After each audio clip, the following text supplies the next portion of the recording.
দাবি পূরণ না হওয়ায় আন্দোলন চালিয়ে যাওয়ার সিদ্ধান্তে অনড় চট্টগ্রাম বিশ্ববিদ্যালয়ের শিক্ষকরা।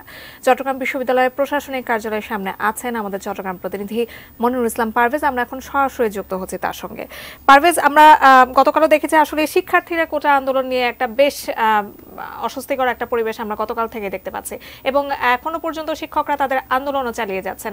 তারা কি এই পর্যায়ে এসে তাদের আন্দোলনটা থামিয়ে একটা যৌক্তিক অবস্থানে আসতে পারতেন না, বা সর্বোপরি কি অবস্থা এখন চট্টগ্রাম বিশ্ববিদ্যালয়ে নিশ্চয় জানাবেন।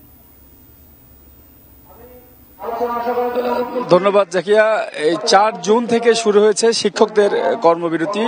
24 শিক্ষকরা 4 জুন থেকে এই কর্মবিরতিতে রয়েছেন, এবং আমরা এর পরপর বেশ কয়েকবার এখানে এসেছি, সরাসরি সম্প্রচারও করেছি, ওনাদের সাথে কথাও বলেছি। শিক্ষক সমিতির যিনি সভাপতি বা সাধারণ সম্পাদক যে নোমান, ওনারা রয়েছেন, ওনাদের 3 দফা দাবি রয়েছে, এবং ওই দাবিগুলো পূরণ না হওয়া পর্যন্ত ওনারা কিন্তু অনড় রয়েছেন।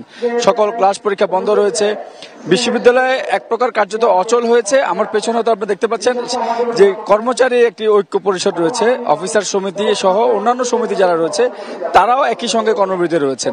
অর্থাৎ এদিকে শিক্ষকরা কোনো ক্লাস পরীক্ষা সবকিছু নিচ্ছেন না, এদিকে অফিসার সমিতি থেকে যে সমিতিগুলো রয়েছে তারা তাদের কাজ বন্ধ করে দিয়েছে।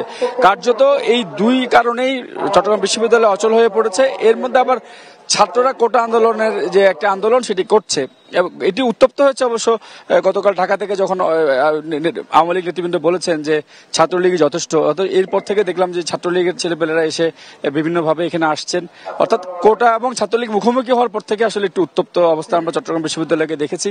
গতকালকেও এখানে হামলা হয়েছে। অর্থাৎ ছাত্রলীগ যখন এখানে ঢুকে পড়ার চেষ্টা করছেন, তখন এই ছাত্ররা আবার প্রতিরোধ করার চেষ্টা করছেন, যার কারণে 2 পক্ষের মধ্যে সংঘর্ষ হচ্ছে। এই জিনিসটি চট্টগ্রামে গতকাল থেকে আমরা দেখেছি। এটা অন্যান্য জায়গায় হয়তো হয়েছে, তবে চট্টগ্রামে একটু আমরা বেশি দেখেছি যে এই 2 পক্ষের যে সংঘর্ষ, পুলিশকে প্রচুর বেগ পেতে হয়েছে।